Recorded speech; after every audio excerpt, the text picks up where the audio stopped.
Hi folks, welcome to the Prepared Homestead. This is Travis. Thank you all for stopping by to watch. Well, the storms did make it through our area today, and the creek's up a little bit. I mean, it's not terrible, and it's because that the storms, once they reached us, had diminished quite a bit. West of us, basically from the Missouri, Kansas, Oklahoma line over through Springfield, Missouri, maybe even into Marshfield, Missouri. Storms were crazy. They just like out of nowhere. You know, they'd talked about storms yesterday coming through our areas, and the weather said it was a real low risk storm. You know, it would be, thunderstorm, maybe a little severe, thunderstorm, but nothing too bad. And then all of a sudden it just started off with tornadoes just out of nowhere. And I've heard from people west of here that said that it was just like one moment everything's fine, the next moment there's tornadoes falling out of the sky. And so those storms were headed directly for us. We were getting ready. Our emergency response team was getting ready, and then just as they were starting to get into our area, there was some rain ahead of those storms, and that kind of took the energy out. And so they ended up not being too bad. We got quite a bit of rain. We got a little bit of hail, some wind, some lightning, but nothing too bad. But anyways, I just thought I'd give you a little update, because some of you, I've actually had a few people send messages, say, hey, I heard there's tornadoes in the Ozarks. Are you okay? You know, they may not, usually don't know exactly where we're at. So we're okay.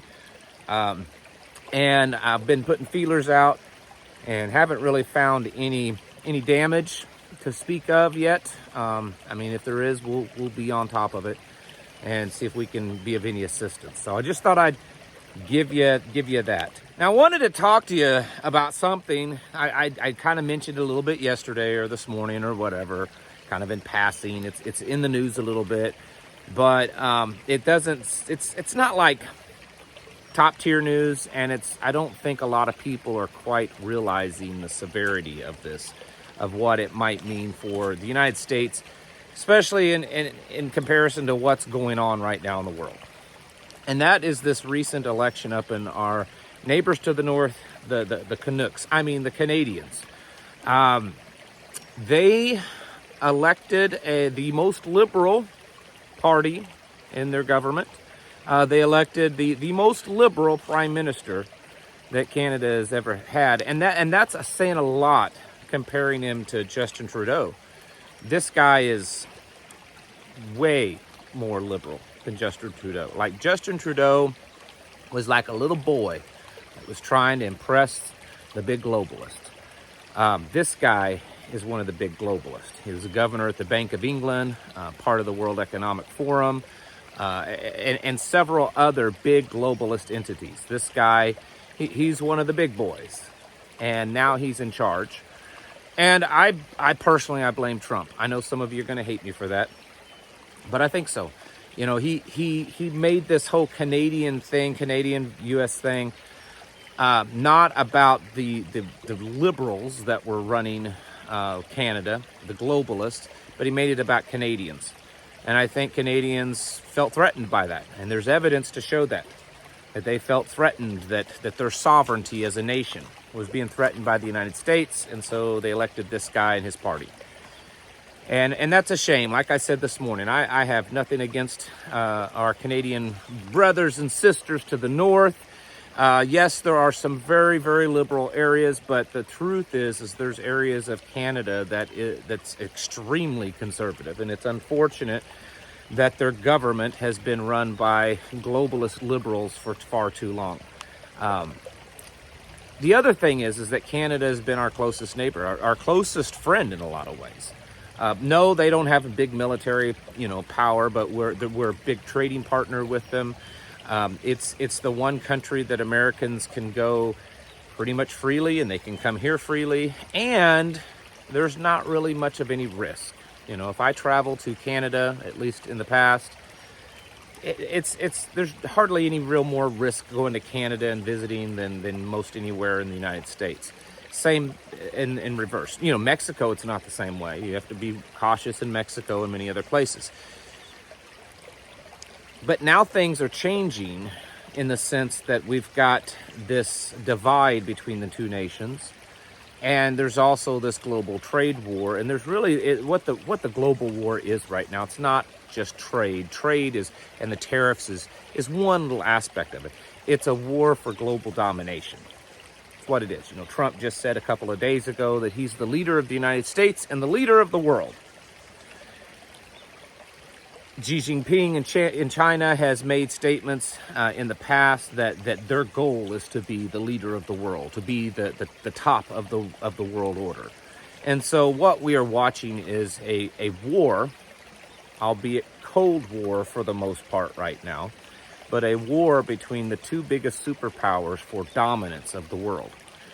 And I think Canada plays a huge role in that, in the sense that Canada has been friends with us and China. And of course, as many of you know, over the years, there's been a lot of stuff about Chinese troops in Canada and fentanyl coming through Canada, and things that are not, they're not good for the United States that's coming through Canada. And I think a different approach could have been taken. But it's all is said and done now, and we got what we got, and Canadians got what they got. And so now we've got a close neighbor right on our border, a very large border, and most of it's open. And I assure you that the current government in Canada will become much closer to China. And as this all kind of unravels between us and China, we've got Canada to the north that will be building closer and closer bonds with China, which means the likelihood of more and more Chinese nationals flooding into Canada and into the United States. And some of those nationals will most likely be military and intelligence, which most of them a lot of times are anyways, in some form or fashion.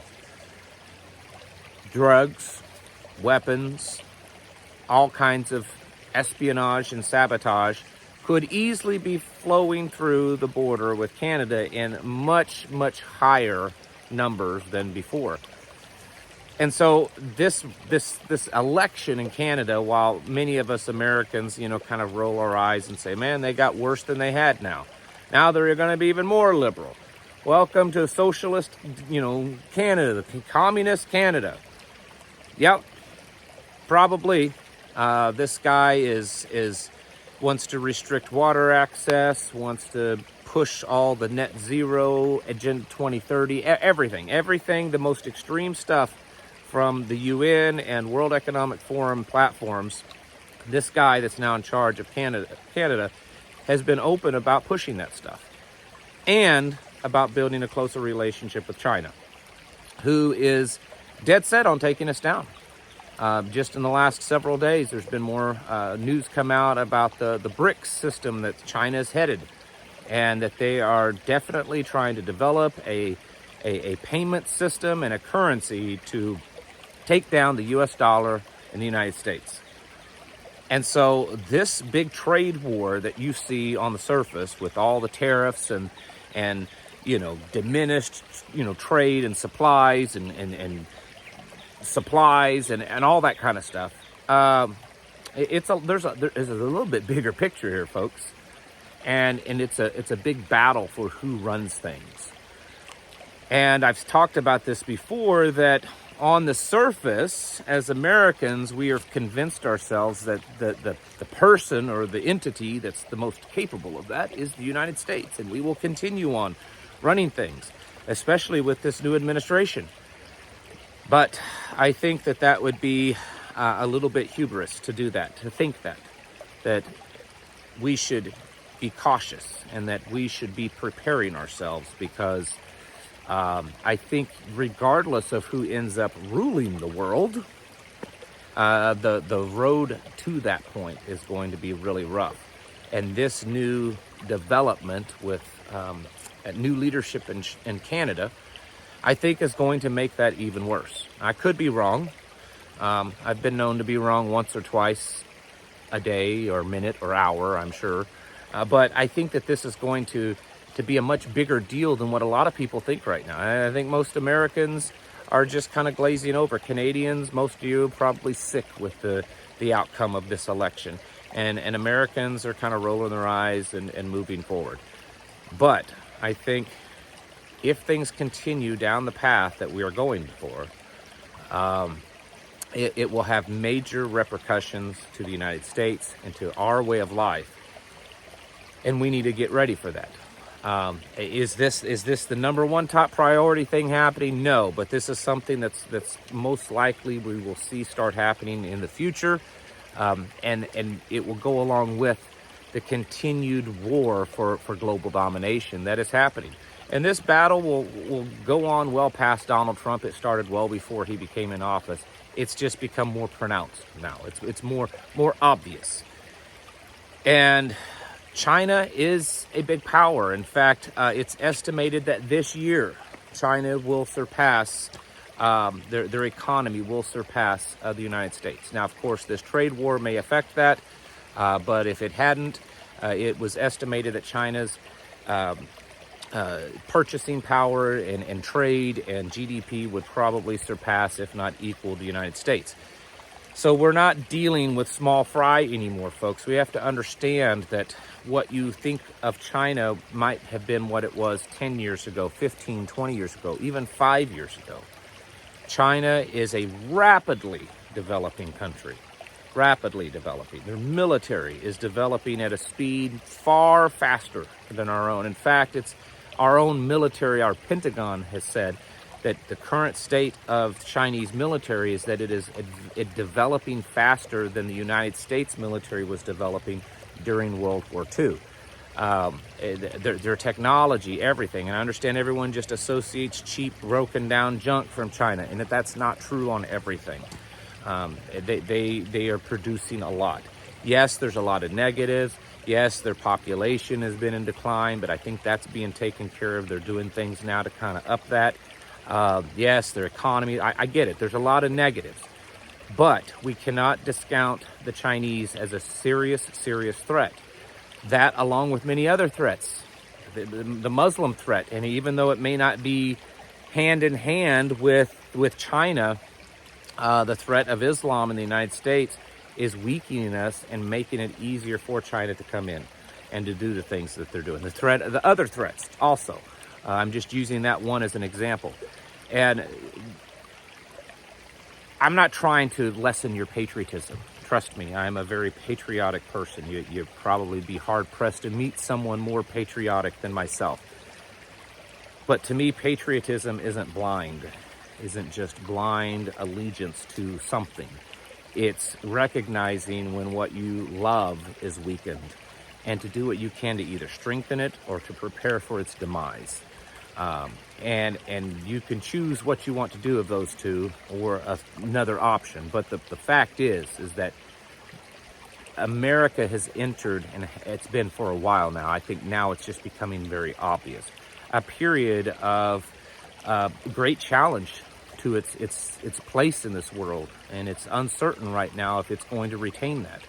And if America does not retain that, it's going to bring a lot of hardships to Americans.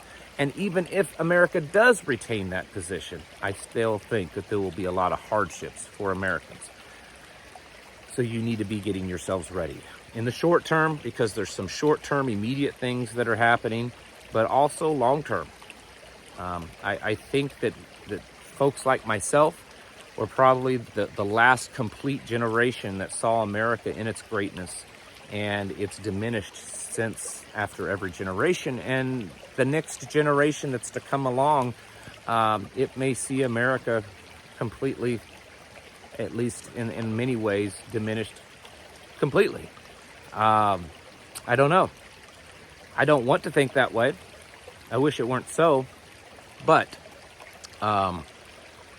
as much as I am a patriot, my love for the Father in heaven and his scripture and his plan is greater. And so whatever happens, we know has to be within his plan. And so you need to be preparing yourselves, because scripture tells us that there are some very, very horribly hard, difficult times ahead of us. And we're starting to see little slivers of the possibility of those times happening just around the corner. So folks, get your houses in order. and prepare yourselves mentally, physically, and spiritually. Thanks for watching. Catch you in the next video.